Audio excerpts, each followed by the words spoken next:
Ngaye Sure Poma Lowa Doka Bom Pit. To say Glema Chandas Yam Shoe, Lowa Doka Bom. The can Napiga Lebe. Say Doka Sura, Majabu, the Gago Dukapo. Lowa Chana Lepo. Mashi Sure the Majabu Sura Lowe. Say Sure the Lowa Majabu Repom. Ada Lauti on Chandare Chanda the Dreja Say Tema, your Bido, made nature, Nadia Chanda Ducane Jumdini, Puerto Alu, Puek Chi Konglu, made neither, made neither.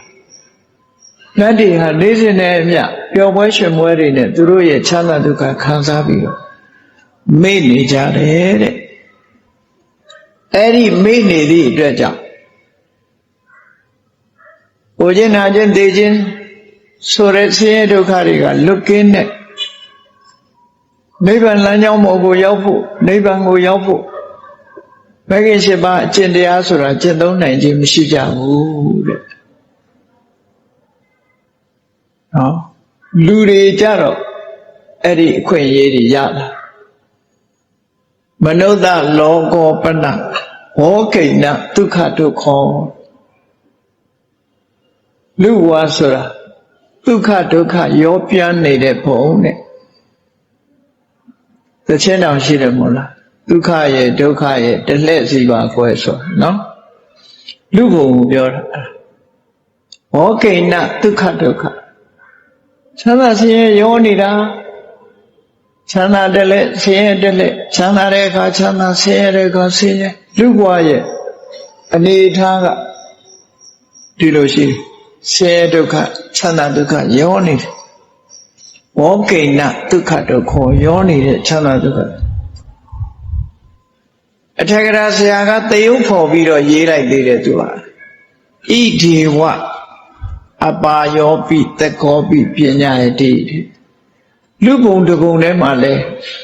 Chana duka yoni de solo.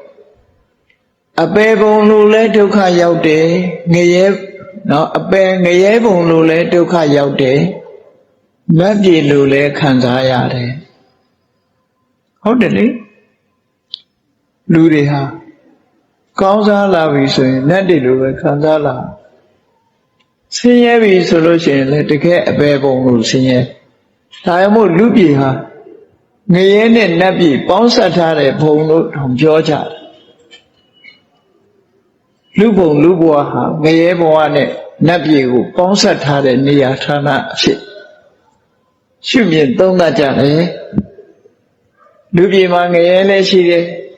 Tokayo de Kangaye, Chana Kazare, Kama, Nabi, Kajamu, Ida. Abayo beat the copy, Pina indeed. Lubi Lulogama Nabi Ledriare, Nachana Ledriare, Luchana Ledria. I am mega Masaria da Bumina Mata, don't make heat ladder, yes of Yara. Edilu, Duka Duka, your tweepy Nijin the Duka, you mom beedo. Yadochin Chimu. Hola. Do the machine later carry Savior Ningway and Yeta de Alido when I almost did really see that. Say yes, Yari Jonah de Dokari Aulade. Say that I'll be the Ali Atoma when I almost say it, she a lady. Toja. Yamabi Lugura than a new Madilune safety.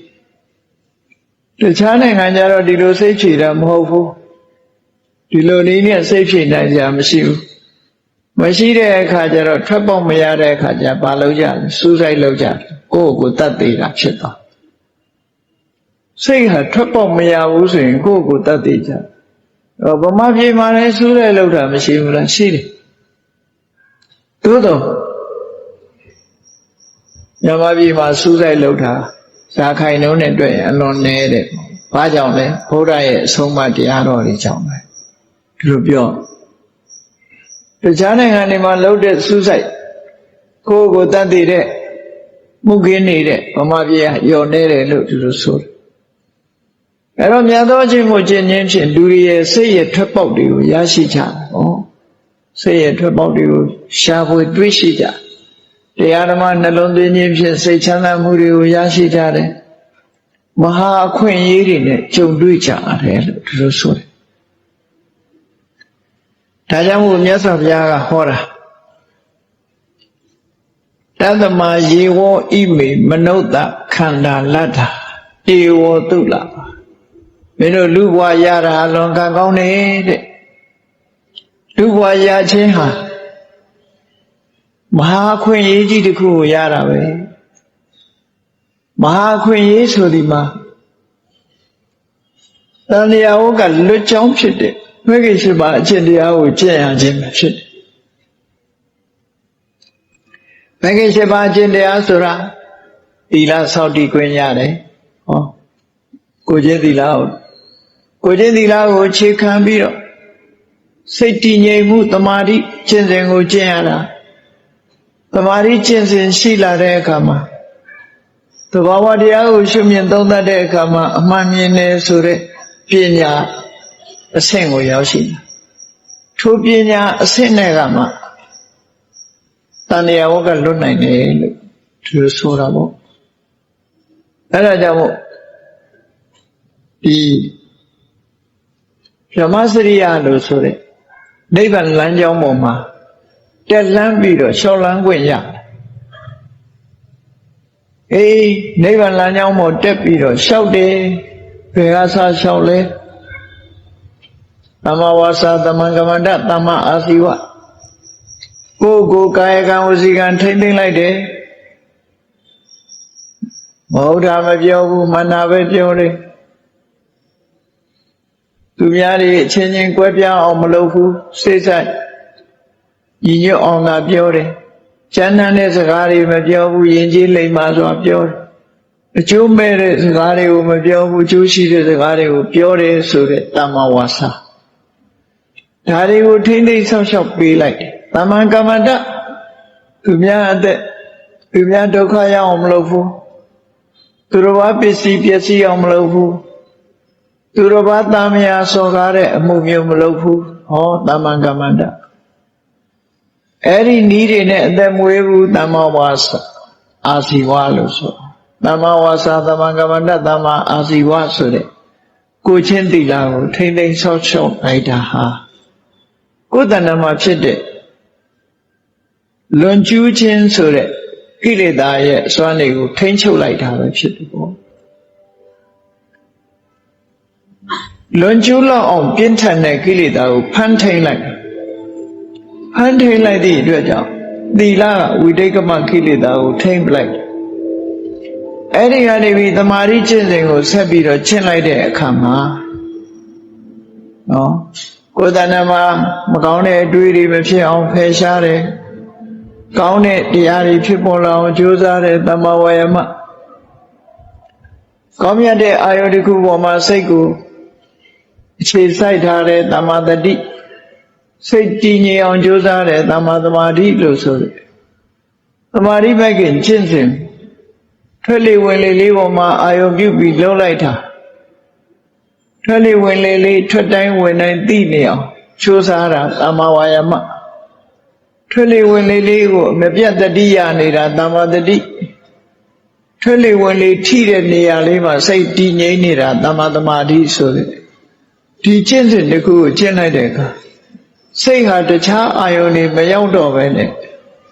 တည်ငြိမ်အေးချမ်းမှုကိုရသီလကနေဆက်လိုက်တယ်ကိုကျင့်သီလနဲ့ပြည့်စုံတဲ့ပုဂ္ဂိုလ်တယောက်ဟာတွေးလိုက်တိုင်းစိတ်ချမ်းသာမှုကြောင့်ဝမ်းမြောက်တယ်ဝမ်းသာတယ်ဝမ်းသာသည့်အတွက်ကြောင့်စိတ်နှလုံးအေးချမ်းတယ်စိတ်နှလုံးအေးချမ်းသည့်အတွက်ကြောင့်ချမ်းသာဒုက္ခရတယ်ချမ်းသာဒုက္ခရသည့်အတွက်ကြောင့်စိတ်တည်ငြိမ်မှုဆိုတဲ့တမာတိဖြစ်လာအခုလိုစိတ်တည်ငြိမ်မှုတမာတိစွမ်းအားရလာပြီဆိုရင်ယထာဘုဒ္ဓထသနာငကိုယ်တော့ကအမှန်ကန်မသိဘူးအခုအမှန်ကန်နေသိလာ မမြဲဘူးဆိုတာသိလာတယ်ဆင်းရဲတယ်ဆိုတာသိလာတယ်ကိုမပိုင်ဘူးဆိုတာသိလာတယ်ကိုယ်ခန္ဓာကိုယ်ဘဝကြီးကသာဝရရွေးရှားပြီးအဆိုးဘက်ကိုသွားနေတယ်ဆိုတာသတိထားမိလာတယ်အဲ့ဒီလိုတွေ့တော်ရှုမြင်ဆင်ញင်တာသမ္မာသင်္ကပ္ပနဲ့သမ္မာဒိဋ္ဌိဆိုတဲ့ပညာမဲ့ခင်ကြီးဖြစ်လာ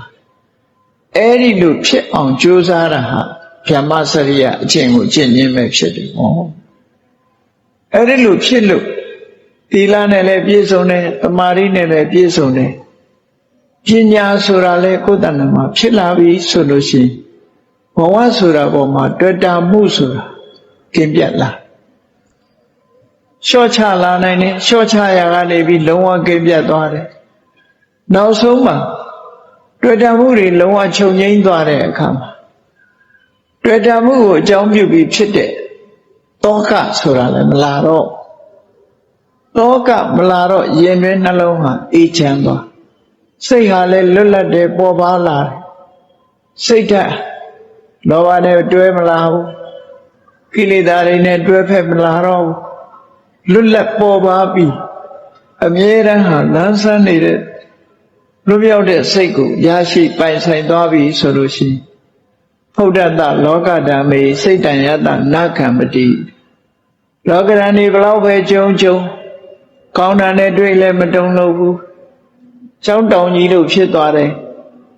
ဟာရီကိန်းကြီးပဲလာတိုနေတိုးပဲလာကျောင်းတောင်ဆိုတာဘယ်တော့မှလှုပ်တာမဟုတ်ဘူး